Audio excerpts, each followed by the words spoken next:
Okay, example number 2 here. So big difference here. They give me a sub 1 and a sub 5. So just like I always like to start to do, I'm just going to start by listing those off to the side. A sub 0, because there's a 99% chance that I'm going to need to find a sub 0 at some point. A sub 4, a sub 5. A sub 5 is 324. A sub 1 is 4. Next key piece of information that I'm seeing is that this is a geometric sequence. Geometric. Multiplying factor. A multiplying factor, aka a common ratio, should be popping into your head. If there's a common ratio and a multiplying factor, that should lead you to conclude that this is exponential, giving you that generic equation of y equals a times b to that x power. Right? That's all the information that you need to have floating through your head when you see the word geometric. Okay, so same thing as the last one. Find the 10th term, write the recursive rule, and the explicit equation. So again, just like we did here in our first one, we had to start by making the equation to find d. We're going to first start by making an equation to find r, that common ratio of r. The fact that this is geometric and the fact that it has a common ratio tells us that we can take that common ratio, r, that we don't know, and multiply it by a sub 1 to get to a sub 2. Once we have a sub 2, we'll need to multiply that by r. How many times do you think we're going to need to multiply by r? If your answer was 3, you're wrong because there are 3 missing pieces. But 5 minus 1, first term minus fifth, 5 minus 1 is 4. Because if I have a sub 2 and I multiply by r, that gets me to a sub 3. A sub 3 times r only gets me to a sub 4. So I need to multiply by r that fourth time there. Okay, so that gets us the equation 4 times r times r times r times r equals 324. Now be careful here as well, because r times r times r times r does not turn into 4r. That's repeated multiplication would turn into r to the fourth power is equal to 324. Get that r to the fourth by itself by dividing both sides by the 4 that's being multiplied. 324 divided by 4 is 81, I believe. Yep. And now you might be jumping and assuming that r is going to be 9 because 9 times 9 is 81. That would be the case if this said r squared, but because it says r to the fourth, that is very different. And we cannot undo a fourth, an exponent of 4, with a square root. We would need to be using a fourth root.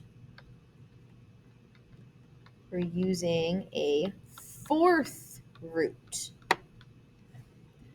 which in your calculator, you're finding under, well, actually, because if you hit the math button, you can see that there's only a choice for a cubed root. So you're going to need to be using choice 5 that has the x, that whatever we want to put in there. So when you're doing this, you have to first put the root in that you want. So I'm going to start by first putting that 4 in. Then I'm going to hit the math button and choose that choice 5. See how it automatically turned that 4 into the index? Your older versions of the calculator won't do that, and it'll just be written outside, which is still okay. And then I can learn that the fourth root of 81 actually ends up leaving me with a common ratio, or an r, of 3. Now I can use that common ratio to write my recursive rule, which we did in green. So again, my recursive rule, my RR, or my recursive definition, every single recursive rule starts out the same with a sub n is equal to a sub n minus 1. This time, because it's geometric, we have that multiplying factor, so it's times r. which is my times 3. And don't forget to write down the first term so you have something to start with. All right, so next up, we want to be looking at our explicit equation. I could go in and fill some of these pieces in. 4 times, we now know that r is 3. 4 times 3 would be 12. 12 times 3 would be 36. And 36 times 3, I don't want to do that in my head, 108. And then we can double check because 108 times 3 should get me that 324, which it does. So if we're multiplying by 3 to get to the next piece, going backwards would require me to divide by 3. So 4 divided by 3 would give me a repeating decimal, which I'm going to immediately math frac to 4/3, which makes sense because 4 divided by 3 is 4/3. So, like we said, our generic, I don't want to use blue, we're going to use this one. My explicit equation is that y equals a times b to the x. But again, instead of y and x, we're using a sub n and n. That a is that initial value or my y-intercept. So I'm going to fill in the 4/3, putting my fraction in parentheses because it's important. That b, my multiplying factor, was that 3. So that's going to go in. And then to the nth power. Just clean that up a little